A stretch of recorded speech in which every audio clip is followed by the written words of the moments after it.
شاعری یہ جذبات کی عکاسی اور الفاظ میں کہانی کے ساتھ ساتھ افراد اور قوموں کی راہبانی کا ایک فریضہ انجام دیتی ہے۔ یوم شاعری کا مقصد شاعری کی اہمیت کو اجاگر کرنا ہے۔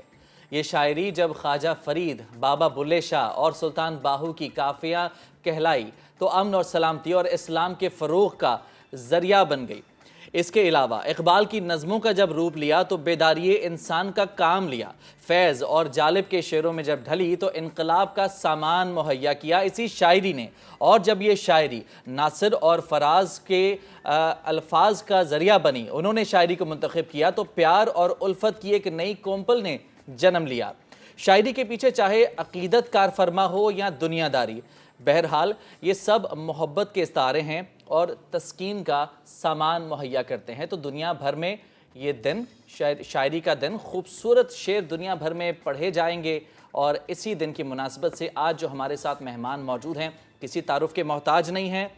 ایک جملہ، ایک لائن، کاش میں تیرے حسین ہاتھ کا کنگن ہوتا۔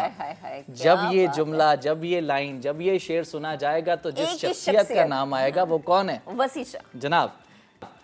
تو وسیع شاہ صاحب ہمارے ساتھ موجود ہوں گے، اور اس کے علاوہ ہمارے دوسرے مہمان جناب عمیر نجمی صاحب، خوبصورت شعر تخلیق کرنے کے لیے جب قلم اٹھاتے ہیں تو پھر دنیا ان کی معترف ہو جاتی ہے۔ بہت بہت شکریہ آپ دونوں حضرات کا۔ وسیع صاحب بہت شکریہ آپ کا وقت دینے کے لیے۔ عمیر نجمی صاحب السلام علیکم، good morning both of you. کیا کہیں گے وسیع شاہ صاحب؟ آپ کی طرف میں آنا چاہوں گا، آغاز کروں گا۔ آج کا دن دنیا بھر میں شاعری کا عالمی دن منایا جا رہا ہے، اور یقیناً جب نوجوانوں کے حوالے سے شاعری کی بات کی جائے تو آپ کو بہت زیادہ سنا اور پڑھا جاتا ہے۔ جی، بڑی محبت، آپ کی بڑی نوازش۔ دیکھیے، شاعری جو ہے نا، وہ آپ یہ سمجھیے کہ جو زمینی سفر ہے انسان کا، اس میں جو آسمانی چیزیں ہمیں عطا ہوئی ہیں، شاعری ان میں سے ایک ہے۔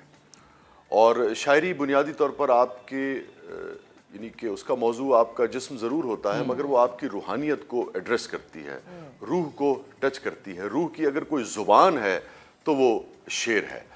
اور شاعری کرتی کیا ہے؟ دیکھیے، شاعری یہ کرتی ہے کہ آپ کی انگلی تھام کر انسانی نفسیات، انسانی رویے اور انسانی جذبات، اس کے حوالے سے آپ کو وہ گوشے دکھاتی ہے جو آپ یہ سمجھیے کہ کسی بھی اور زبان میں، کسی بھی اور طریقے سے ان گوشوں پر نظر ڈالنا، ان کو سامنے لانا، ان کو ایڈریس کرنا شاید ممکن نہیں ہوتا۔ بالکل ٹھیک۔ تو شاعری جو ہے وہ نا آشنا سے آشنا کی طرف آپ کو لے کر جاتی ہے۔ دوسرے شاعری کا ایک حسن یہ ہے کہ شاعری جو ہے وہ آپ یہ سمجھیے کہ سخت سے سخت بات، چاہے وہ کسی بھی حوالے سے ہو، کسی بھی موضوع پر ہو، اس کو بہت ہی خوبصورتی سے اور بہت ہی محبت سے بیان کرنے کا ہنر جانتی ہے۔ اس کا فائدہ یہ ہوتا ہے کہ چاہے رشتہ ہو، چاہے تعلق ہو، چاہے معاشرہ ہو، چاہے زندگی کا کوئی بھی شعبہ ہو، اس سے فساد برپا نہیں ہوتا۔ شاعری فساد ختم کر کے محبت اور امن کا پیغام دیتی ہے۔ یہ شاعری کا حسن ہے، یہ شاعری کا خاصہ ہے، یہ شاعری کا فخر ہے۔ زبردست۔ عمیر نجمی صاحب، آپ کی جانب آنا چاہوں گی۔ اپنی گفتگو کا آغاز ایک خوبصورت شعر سے کیجیے گا، اور میرا سوال بھی لیجیے گا کہ اس شاعری کے پیچھے چاہے عقیدت کار فرما ہو یا پھر محبت، یہ ہے تو محبت کی زبان، اور جس طرح سے وسیع شاہ صاحب نے بھی کہا کہ اپنے انداز کو خوبصورتی کے ساتھ بیان کرنے کی ایک بہترین زبان ہے یہ۔ جی، بہت شکریہ۔ ایسا ہی ہے، میں اپنے ایک شعر سے بات کا آغاز کرتا ہوں کہ نکال لایا ہوں ایک پنجرے سے ایک پرندہ،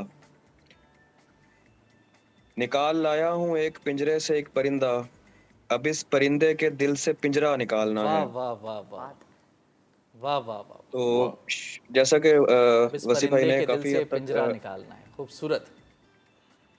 جی، جیسے کہ وسیع بھائی نے کافی حد تک اس بات کو واضح کر دیا ہے کہ شاعری کا کام یا اس کا جو مقصد ہے وہ انسانی زندگی میں کیا ہے، تو میں اس بات کو آگے بڑھاتے ہوئے صرف اتنا ایڈ کروں گا کہ ایک شاعر جو ہوتا ہے اس کو جو ایک چیز ودیعت ہوتی ہے وہ ہے احساس۔ وہ باقی لوگوں سے تھوڑا سا زیادہ حساس ہوتا ہے۔ اپنے ارد گرد پھیلی جو افسردگی، اداسی یا انتشار یا وہ چیزیں جو عام لوگ بہت کم محسوس کرتے ہیں، اگر محسوس کر پائیں تو بیان نہیں کر پاتے، تو شاعر ان چیزوں کو جذب کر کے اور پھر ان کو الفاظ کی شکل میں کاغذ پر انڈیلتا ہے، لوگوں کو سناتا ہے، لوگوں تک پہنچاتا ہے، لوگوں کے دلوں کی آواز بنتا ہے۔ تو شاعر ایک ذمہ دار اس چیز کی ذمہ داری اسے سونپی جاتی ہے کہ وہ عام لوگوں کی زبان جو ہے وہ بولے اور ان لوگوں کے احساسات جو ہیں ان کو سامنے لائے. ٹھیک. اچھا وسیع شاہ صاحب، آپ کیا سمجھتے ہیں کتاب پڑھنا ایک زمانہ تھا جب کتابوں کا انتظار کیا جاتا تھا، اور آپ کی خاص طور پر جو کتابیں ہیں، خاص طور پر جو مشہور ترین کتابیں ہیں، اتنی زیادہ سیل ہوتی تھی کہ شاید اس کا سٹاک کم ہو جاتا تھا، لیکن اب چونکہ انٹرنیٹ کا دور ہے، موبائل کا دور ہے، ٹیبلٹس ہوتے ہیں لوگوں کے پاس، جی، تو یہ جو ٹیکنالوجی تبدیل ہوئی ہے، آپ کو کیا لگتا ہے کہ جو سٹڈی ہے اس میں اضافہ ہوا ہے یا پھر اس میں کمی آئی ہے؟ ہاں دیکھیے، یہ تو سارے ابلاغ کے ذرائع ہیں. اصل چیز تو ابلاغ ہے، اصل بات تو شعر کہنا ہے، اور اصل بات ہے شعر کا پہنچنا. اس کا ذریعہ جو ہے وہ بدلتا رہے گا، پہلے بھی بدلتا رہا ہے، ہمارے عہد میں مختلف تھا، آج مختلف ہے.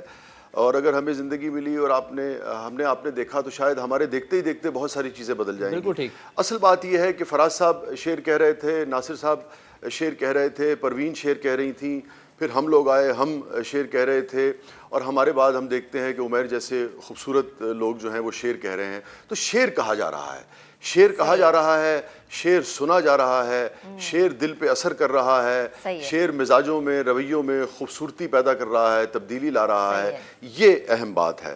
باقی ہر دور کے اپنے ذرائع ہوتے ہیں، وہ بدلتے رہتے ہیں. ان کی اپنی اہمیت جو ہے وہ جز وقتی ہوا کرتی ہے، جو کل وقتی ہے وہ شعر ہے. شعر ہے. ٹھیک، عمیر صاحب آپ کی جانب آتی ہوں. اپنی پسندیدہ نظم اگر آپ سنانا چاہیں، شیئر کرنا چاہیں ہمارے ساتھ، اور کیا نئی چیز آپ لکھ رہے ہیں نوجوانوں کے لیے؟ میں دراصل غزل کا شاعر ہوں، نظم بھی ہے، لیکن ابھی کیونکہ غزل کی طرف رجحان زیادہ ہے تو میں غزل ایک غزل کے کچھ اشعار آپ کو سناتا ہوں جی کہ بچھڑ گئے تو یہ دل عمر بھر لگے گا نہیں، بچھڑ گئے تو یہ دل عمر بھر لگے گا نہیں، واہ واہ واہ، لگے گا لگنے لگا ہے مگر لگے گا نہیں، واہ واہ واہ مگر واہ لگے گا. واہ واہ واہ، کیا کہنے عمر؟ خوبصورت، نہیں بہت لگے خوب. گا، بہت شکریہ، نہیں لگے گا اسے دیکھ کر مگر خوش ہے، نہیں لگے گا اسے دیکھ کر مگر خوش ہے، میں خوش نہیں ہوں مگر دیکھ کر لگے گا نہیں. سبحان اللہ، واہ واہ واہ واہ، زبردست، کیا بات ہے. کیا بات. بہت عمدہ. ہمارے دل کو ابھی مستقل پتہ نہ بنا، ہمارے دل کو ابھی مستقل پتہ نہ بنا، ہمیں پتہ ہے تیرا دل ادھر لگے گا نہیں. سبحان اللہ، واہ واہ، بہت عمدہ. تیرا اور دل ادھر لگے گا نہیں. ایک جی جی. ہمیں پتہ ہے تیرا دل ادھر لگے گا نہیں، جنوں کا حجم زیادہ تمہارا ظرف ہے کم، جنوں کا حجم زیادہ تمہارا ظرف ہے کم، ذرا تمہارا سا ظرف ہے گملہ کم. ہے اس میں شجر لگے گا نہیں. واہ، کیا کہنے، کیا کہنے، کیا کہنے. زبردست. بہت شکریہ. زبردست، شاندار. اچھا وسیع شاہ صاحب آپ کی طرف بڑھتے ہیں. اب آپ کی موجودگی ہو اور اشعار نہ ہوں ایسا تو ہو نہیں سکتا. بالکل. تو ایک جو مشہور زمانہ کنگن، میں چاہوں گا سب سے پہلے تو آغاز اس سے کریں، اس کے بعد مزید جو نئی شاعری ہے اس کی طرف ہم ضرور آئیں گے. کیونکہ فراز شروع سے نا یہ لائن صبح سے پڑھ کے بول کے جو ہے نا مجھے یاد کروا دی ہے. اب بس اب آپ کا اگلا جملہ یہ ہوگا کہ آپ چوتھی جماعت میں تھی تب آپ نے یہ سنی تھی. نہیں جناب، ایسا کچھ نہیں ہونے والا، ایسا کچھ نہیں ہونے والا. یہ چوتھی جماعت والے ہوں، یہ 14ویں جماعت والے ہوں، سب کی پسندیدہ ہے سر. نہیں ہے بھی ایسا ہی. لازمی بات ہے کہ ہمیں ایک عمر ہو گئی ہے، بہت سارے بچے اب بڑے ہو گئے، تو یہ بات درست ہے اپنی جگہ، اس میں کوئی ایسی غلط بات نہیں ہے. لیکن یہ بڑی پراؤڈ مومنٹ ہے کہ چوتھی جماعت سے لے کر اب تک کے لیے اس کی جو تاثیر ہے وہ ابھی تک برقرار ہے سر. بالکل درست کر رہی ہے. چوتھی جماعت والے اب 40 برس کے ہو گئے سنتے سنتے. کیا بات. کاش میں تیرے ہنسی ہاتھ کا کنگن ہوتا، واہ، کاش میں تیرے ہنسی ہاتھ کا کنگن ہوتا، تو بڑے پیار سے، چاؤ سے، بڑے مان کے ساتھ اپنی نازک سی کلائی میں چڑھاتی مجھ کو، واہ، اور بے تابی سے فرصت کے خزاں لمحوں میں تو کسی سوچ میں ڈوبی جو گھماتی مجھ کو، میں تیرے ہاتھ کی خوشبو سے مہک سا جاتا. کاش میں تیرے ہنسی ہاتھ کا کنگن ہوتا، تو بڑے پیار سے، چاؤ سے، بڑے مان کے ساتھ اپنی نازک سی کلائی میں چڑھاتی مجھ کو، اور بے تابی سے فرصت کے خزاں لمحوں میں تو کسی سوچ میں ڈوبی جو گھماتی مجھ کو، میں تیرے ہاتھ کی خوشبو سے مہک سا جاتا.